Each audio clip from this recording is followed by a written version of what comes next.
आखिर इस बार पंजाब के किसानों को क्यों भड़काया जा रहा है? ये बीजेपी की सरकार गिराने की कोशिश है या देश को अस्थिर करने की कोशिश है? समझते हैं जो इस समय किसानों की मांगे हैं वो स्वामीनाथन आयोग की सिफारिशों को लागू करना है। स्वामीनाथन आयोग ने 201 सिफारिशें दी थी, जिसके अंदर गवर्नमेंट ने 200 सिफारिशें मान ली थी। एमएसपी को लागू करना 24 की 24 फसलों पर, वो भी फॉर्मूला C2 प्लस 50%। C2 का मतलब होता है कॉस्ट ऑफ कैपिटल प्लस 50%, यानी जितनी की लागत लगेगी उत्पादन करने में उसका 50% गवर्नमेंट ज्यादा उसकी एमएसपी रखेगी। जैसे 10 रुपए टोटल लागत आती है तो गवर्नमेंट उसकी कीमत 15 रुपए रखेगी। तो नेक्स्ट नंबर पे सभी के कर्ज माफ किए जाए, तीसरी मांग ये है। और कृषि सूची को समवर्ती मतलब विषय में डाला जाए, ठीक है, कॉन्करेंट लिस्ट में। अब समझते हैं आंदोलन कर कौन रहा है। आंदोलन संयुक्त किसान मोर्चा, गैर राजनीतिक और किसान मजदूर मोर्चा, ये दो क्या कर रहे हैं? आंदोलन कर रहे हैं। अच्छा, पंजाब पर कर्जा कितना है? पंजाब पर कर्जा 3.63 लाख करोड़ का है जो किसानों पर है, यानी कि टोटल 69% लोगों के पास वहां पर कर्जा है। और एक नबार्ड की रिपोर्ट है, आई नहीं, नबार्ड मतलब national bank for agriculture and rural development, एक किसान पर लगभग मान के चलो 2.53 लाख रुपए का कर्जा है। अब वहां पर पंजाब में देखते हैं मार्जिनल किसान और स्मॉल किसान कितने हैं। तो देखा जाए वहां पर सेमी मीडियम किसान बहुत ज्यादा है, यानी कि जिनके पास करीबन 2 एकड़ से ज्यादा की क्या है? जमीन है। अब पूरे देश के अंदर अगर देखी जाए तो औसत जो जमीन है वो 1.08 हेक्टेयर है, यानी एक हेक्टेयर में करीबन मान के चलो 4 बीघा होता है।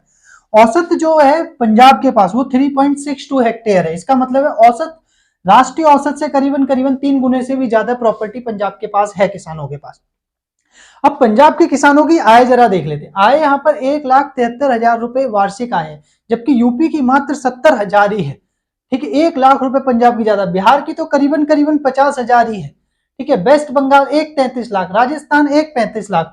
नेक्स्ट नंबर पे एमपी की 1,40,000 इनकम है अर्ज में, यानी पंजाब देखो इन स्थितियों में भी बेहतर है, फिर भी पंजाब को ही क्यों मांग किए जा रहे हैं? देखो दैनिक जागरण की एक रिपोर्ट में, अगर दैनिक जागरण का न्यूज उठा के देखो तो उसके अंदर एक बात कही गई है कि ये जो किसान है इसके अंदर मतलब कुछ एक्टिविटीज ऐसी देखी गई जो खालिस्तान से क्या है? प्रेरित लगती है। इसी वजह से हम किसानों को क्या है? दिल्ली की तरफ मार्च नहीं करने दे रहे। ठीक है, नेक्स्ट नंबर पे अब दूसरी जो चीज यहां पर समझने वाली बात यह है कि हमारे देश के लोग ही जानना चाहते हैं, पूछना चाहते हैं ऐसा क्या हो जाता है हमारे देश को 50 साल मतलब 75 साल बाद कि देश के अंदर चुनाव के समय ही राजनीतिक हिंसाएं होने लगती हैं, चुनाव के समय ही हमारे देश के अंदर आंदोलन होते हैं, चुनाव के समय हिंसाएं होने लगती है, मर्डर होने लगते हैं। ऐसी क्या वो एक्टिविटीज होने लगती है? देश ऐसा कौन से खतरे में आ जाता है चुनाव के समय जो ऐसी स्थितियां होती है? राजनीतिक पार्टियों को थोड़ा इतना तो सोचना चाहिए कि यार देश अपना ही है। अरे सुनिए, चुनाव क्या है? आएंगे जाएंगे। अटल बिहारी वाजपेयी की सुना है ना वो वाला कि देश रहना चाहिए। अरे सुनिए, ये देश को ही दाव पे लगा देते, 2 मिनट के अंदर हिंसाएं चालू करवा देते। अरे सुनिए, तो कहने का मतलब ये है कि अगर मान के चल लो ये किसान वाकई ही मान के चल लेते, शांतिपूर्वक आंदोलन करना चाहते हैं तो चुनाव के बाद भी कर सकते थे। बात समझ, जस्ट इलेक्शन के टर्म में ही क्यों भड़काया गया इन्हें? जबकि ये कोई गैर राजनीतिक है, किसी पॉलिटिकल पार्टी से तो लिंक है नहीं इनका। अर्ज में इनका ये तो है नहीं कि सरकार इसी समय मान लेगी, क्योंकि ये तो शांतिप्रिय तरीके से आंदोलन करने आ रहे हैं। अर्ज में यानी कि 1 साल बैठना पड़े, 1 साल बैठेंगे, 2 साल बैठना पड़े, 2 साल बैठेंगे, हटेंगे जब सरकार बात मान लेगी। तो भाई वो तो चुनाव के बाद भी तुम आराम से बैठवा सकते थे, बस चुनाव के टाइम में ऐसा क्या भड़काया जा रहा है? समझिए, ये बीजेपी को हराने की कोशिश है, देश को अस्थिर करने की कोशिश है। बीजेपी को हराओ, कोई दिक्कत नहीं है, नहीं है ये आप लोगों की पॉलिटिकल पार्टी की रंजिश है, वो आप लोग खुद देखो।